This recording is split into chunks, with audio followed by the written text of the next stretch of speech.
د صلیب تماته ورکړه. دا هغه حماسي او راپارونکي شعارونه دي چې د اسلامي امارت د بریا یو مهم راز ګڼل کیږي. د تیر شل کلنې مجاهدي پر مهال همدې ترانو د جګړې سنگرونه تاوده ساتلی وو، خو هغه مهال په ښارونو کې په ښکاره ډول داسې ترانې چا نشوای غږولی. خو اوس هر څه بدل دي. د دې اشعارو هغه جنګي منځپانګه اوس د افغانستان د ښېرازۍ او د خپلو سرښندونکو ملګرو د یاد لپاره پیغامونه وړاندې کوي. قربان قربان وطنه په موږ ګران وطنه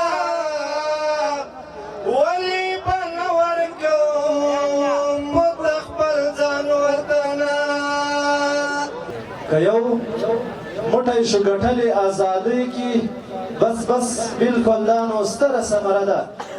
امیر المؤمنین منصور صاحب مو یاد دی پیدا شوی چې له دینو. د دې ماښام تیره شوې ورځ هم په پکتیکا کې د اسلامي امارت په بریا د خلکو په پراخ ګډون کې په بېلابېلو جشنونو ولمانځل شوه. غونډې ته د چارواکو په ګډون قومي مشران، دیني عالمان او د بېلابېلو سیمو ځوانان راغلي وو. په غونډه کې د خلکو د خوښۍ لپاره نظامي، سپورتي او کلتوري نندارې وړاندې شوې او د چارواکو له لوري د شهیدانو د کورنۍ غړو ته د ویاړ پګړۍ ور په سر کړل شوې.